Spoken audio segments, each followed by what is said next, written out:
Est-ce que je peux vous parler? Ce n'est pas parce que nous sommes chrétiens que nous ne devons pas utiliser l'intelligence. En soi, ce qui vous arrive, voici ce qui vous arrive. Vos pères sont les Africains les plus courageux du monde. Ce sont les premiers Africains qui ont arraché d'eux-mêmes leur liberté. On ne leur a pas donné, ils ont arraché. Et l'homme dont vous parlez dans votre histoire, Toussaint Louverture, a tenu tête face à Napoléon Bonaparte, qui était un grand empereur. Il a même vaincu dans une bataille. Et c'était un mauvais signe pour le monde. Et ça allait se répercuter sur toute l'Afrique. L'homme noir allait dire qu'il peut. C'est pourquoi la communauté étrangère s'est liguée contre vous. C'est ça la vérité. Vous voyez que des démons. Ah, parce qu'on est chrétien, on ne peut pas parler comme ça, hein, que je dise démon, hein, alors que mon intelligence me dit que non, il y a un complot contre vous. Il y a un complot contre vous pour que vous ne soyez pas des modèles pour les Congolais, pour les Béninois, pour tous les autres Africains qui puissent dire nous pouvons s'y tenir tête et poursuivre notre destinée. C'est pourquoi on vous combat, on vous assiège pour vous appauvrir afin qu'on dise si tu te libères, tu seras comme eux. C'est ça la vérité. C'est ça la vérité. Vous êtes comme les Juifs qui avaient quitté l'Égypte. Et maintenant, Pharaon est en train de vous poursuivre pour vous ramener en Égypte. C'est ce qui vous arrive.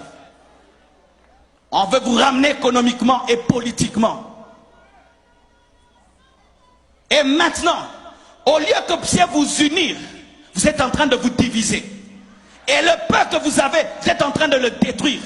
Lorsque j'ai suivi sur Internet, quand vous faites les marches, vous cassez les boutiques. Non! Si vous marchez, marchez seulement. Ne cassez pas, ne pillez pas. Vous êtes en train de détruire le peu que vous avez. Vous détruisez le peu que vous avez. Je ne peux pas vous dire de ne pas revendiquer. Le pasteur ne peut pas dire ça. Et je ne peux pas vous dire marcher, non. Mais c'est que je peux vous dire, n'insultez pas et ne cassez pas. N'insultez pas et ne cassez pas. Mais sachez aussi, vous pouvez changer 10 000 présidents. Mais si dans la tête vous ne changez pas, vous aurez les mêmes problèmes. Vous aurez les mêmes problèmes. Changer de président, ça ne fait rien. C'est vous qui devez changer. Vous avez déjà eu combien de présidents? Combien de coups d'État? Combien? Donnez-moi la main. Je ne suis ni pour les pouvoirs, ni pour l'opposition. Même dans mon pays, je parle comme ça. Je suis au milieu du village. Je parle au peuple et je parle aux dirigeants. Et je suis au milieu.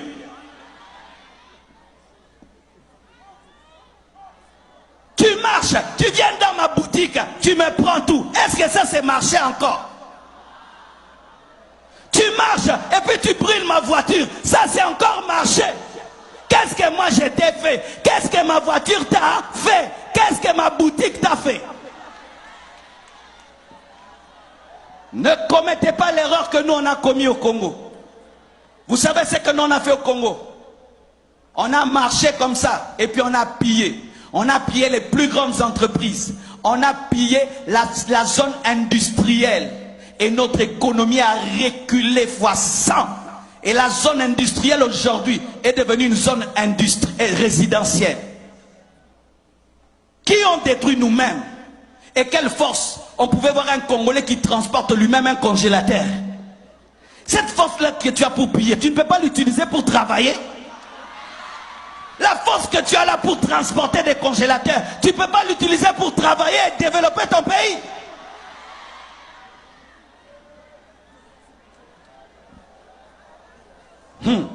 Écoutez ceci. La Bible dit, Marc 3, versets 24 à 25. Si un royaume est divisé contre lui-même, ce royaume ne peut subsister. Les métis de leur côté, les noirs de l'autre côté, les métis de l'autre côté, les noirs. Vous tous venez de l'Afrique, amen, hein? Venez de l'Afrique. Vous êtes des Africains qu'on a posés sur cette île, amen, hein? Arrêtez de vous diviser. Arrêtez de vous diviser. divisés, vous avez une même vision, une même destinée. Arrêtez de vous battre dans le bateau, vous risquez de renverser le bateau et vous tous vous allez mourir. Arrêtez, mettez la paix et mettez les intérêts collectifs en avant. Cessez de mettre les intérêts personnels en avant. Un royaume qui est divisé contre lui-même ne peut subsister. Une nation divisée contre elle-même, cette maison plutôt, ne peut subsister. Faites attention de vous diviser et de vous détruire alors que vous êtes en train de jouer le jeu de vos ennemis. Le jeu de vos ennemis, de ceux qui ne sont pas là mais qui sont là. Pendant que vous déchirez, vous êtes en train de jouer le jeu de Pharaon. Si Israël, pendant qu'il devait traverser la mer Rouge, commençait à se chamailler, Pharaon allait les rattraper. Et vous, au lieu de traverser la mer Rouge, vous vous chamaillez, vous vous chamaillez, vous vous chamaillez. Et puis Pharaon vous attrape et vous ramène en servitude. Vous qui avez étudié, vous qui êtes des têtes pensantes, utilisez votre intelligence avec le Saint-Esprit pour développer votre nation. C'est pourquoi l'Église ne doit pas engendrer que des pasteurs, doit engendrer aussi des juristes, des économistes, des professeurs, pas seulement des pasteurs et des prophètes. On ne doit pas seulement avoir des pasteurs. Toi tu seras pasteur, toi tu seras pasteur. Non, toi aussi tu seras ministre, toi tu seras avocat, toi tu seras aussi. Nous ne devons pas seulement avoir pasteur, pasteur, pasteur, pasteur. Nous ne devons pas seulement engendrer des églises, nous devons aussi engendrer des entreprises, pas seulement des églises, des écoles, des hôpitaux, des entreprises, pas seulement des églises. Nous devons avoir des chrétiens qui sont des sénateurs, qui sont des députés.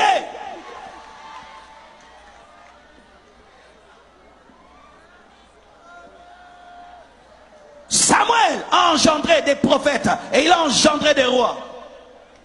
Il n'a pas seulement engendré des rois, il a engendré des prophètes. Pas seulement des prophètes, des rois aussi. Mais nous, l'Église, nous n'engendrons que des prophètes. Et quand on a des problèmes de royauté, on n'a personne.